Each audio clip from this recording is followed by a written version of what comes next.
One of the movies most people will remember you from is Remember the Titans.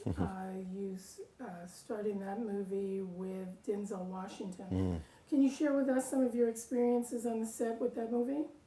Well, first of all, I didn't have a whole lot to do in it. Denzel, though, I know from Denzel and I had done a play together out in Santa Monica in 1983. And I got to know him then. I was replacing another actor in this play. And a little story, we come in when we replace an actor and you rehearse, you learn the blocking. And I did all that. I knew the scene well. And the actor's name was John Amos. He was moving on to do something, and there's another. I had to replace him in this role. And as it turns out, it all went well. That's the first time I met him, and we did well together.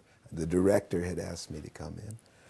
The only thing we didn't rehearse was, how do I get off the stage in the dark? Well, needless to say, when the lights went out, I couldn't see anything. I have no idea how, to this day, I got off the stage. But I tell you what, I broke up a lot of furniture on the way out. And so Denzel and I started getting kind of close after that. So by the time I see him later on a movie set, it's you come in, know your lines, do your work, and try, in my case, stay out of the way. Because, it was all about him. I see. Well, you know what, right now, I happen to meet you on Facebook, loving social media. These days, the internet has changed the game for the industry. What are some of the things that you think that you're doing differently, or what you've had to do differently in the last, say, 10 years to kind of stay in the game with it? Well, the first thing you have to do is learn how to operate a computer. Okay. Because if not, you're not in the game, because everything is coming across the internet now. Yeah. Even the setups for the auditions, all the auditions come through the internet, and then we print them out, and then we prep, and then go and do the audition, whatever it is. But I think more than that, I suppose what I like about Facebook is, wow, I'm able to keep track of my grandchildren. I'm able to peek in on what's going on. They keep me hip to keep me current, if you will. I meet nice people like yourself. Thank you very much. And people who come along, and you're able to collaborate with them on all kinds of things. It's really opened it up for people. You don't have to rely on your agents and your managers so much to be able to work. You're able to find other opportunities right over the internet, and everything comes through there. So that's just one of the things I've noticed. But it's mostly about staying current. Yeah. You have just recently completed a film called The Under Shepherd. And that film has stars Isaiah Washington. Can you share a little bit about that film with us? Yeah, I was really honored to work with Bill Cobbs and Lou Gossett. Vanessa Bell Calloway is in it. Great Keith David is there. Clifton Powell is in it, just to name a few. And the director's name is Russ Parker. Turns out Russ is actually he's a big-time radio disc jockey in Washington, D.C., and came into making movies. He made a movie called 35 and Ticking last year. Very good movie. Starring Nicole Ari Parker and a few other gorgeous women. Handsome movie. And about women in their 30s getting ready. They are professionals now, and now they need to get a man and make a family and so forth.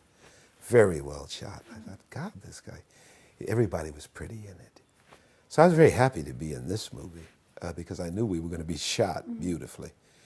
Isaiah was amazing, to be honest about it. He sort of channeled this character. He had so many words, so many lines that there's no way he could memorize them.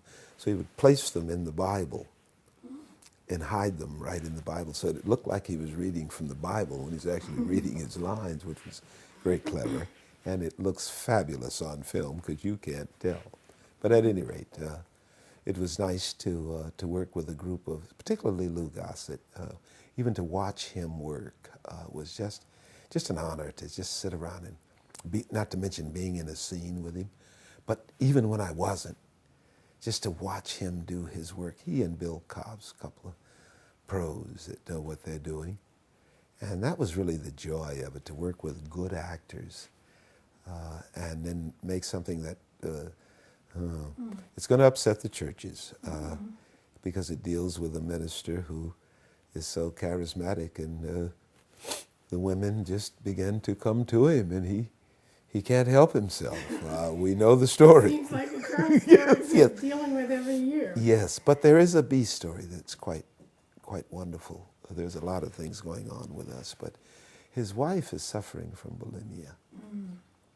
And I cannot think of the young actress's name off the top. She's magnificent in this role. Because, of course, she's trying to keep up as the minister's wife with these young girls. That's why she's acting and doing what she's doing. And that B story, along with his story, is really excellent. Clifton Powell, who is always a bit of a kind of intimidating in a certain way, is actually funny in this. He's got a minister, plays a minister who cannot preach. So and so the film has humor in it, but at the same time, it really takes a turn for the worse as Isaiah gets more and more caught up in sin. So it's going to be, I think it's going to be one of those classics, we like to call it. It's just the very nature of the story and the way it's being told. It's very well done. So I hope that they find a good a good distributor, and we can get it out.